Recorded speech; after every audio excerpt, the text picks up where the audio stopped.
Philippine Information Agency updates. Mga membro sa Local Child Protection Council sa Manolo Fortich misalmot sa 3D workshop on the formulation of the Municipal Child Protection Policy nga gipahigayon sa Pearlmont Hotel, Cagayan de Oro City niadtong Oktubre 13 hangtod 15 ning tuig. Sa maong kalihukan, gitudloan ug gipasabtan ang mga partisipante sa kahinungdanon sa Child Protection Policy ilabi na sa pag-ila sa mga risgo ug hulga nga masinatian sa kabataan sa nagkalain-laing sitwasyon. Gibansay usab sila sa pagbugna sa Code of Conduct, lakip na ang paghimo og mga giya ug sa pagpatuman sa mga programa nga nagpanalipod ug nagpausog sa kaayuhan sa kabataan sa Manolo Fortich. Kini nga workshop usa ka lakang aron mas mapaligon ang lokal nga mekanismo sa pagpanilipod sa katungod ug kaluwasan sa kabataan ug aron masiguro nga adunay luwas ug suportadong komunidad alang kanila. Alang sa naghiusang Pilipino para sa Pilipinas, kini si Mary J. Magsayo sa Philippine Information Agency, Bukidnon.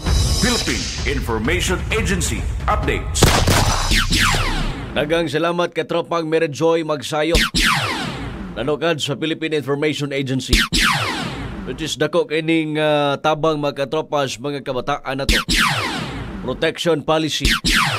No, kinahanglan gyud nga ato mga kabataan atong ampingan mga katropa unya atong imatuto. Mas maayo gyud diha magsugod sa panimalay mga katropa. No, ang child protection mga katropa basin dunay mga kabataan nato nga gipanamastamasan. No, kanang gipangkulatan na sa ilahang mga ginikanan mga katropa. Kana usa na nga kining balantayan kaayo sa tuang palibot mga katropa. Mo na basta magisgot lagi og kining mga minor mga katropa maglagot ko una-una. No, kining mga ginikanan ba nga nagsugo ninyo buhaton niyo na magbugna mo inyong pamilya. Inyo man ang kabubuton. Na maabot sa punto mga katropa nga doon na kining pisikal. Ang pisikal okay lang kayo na.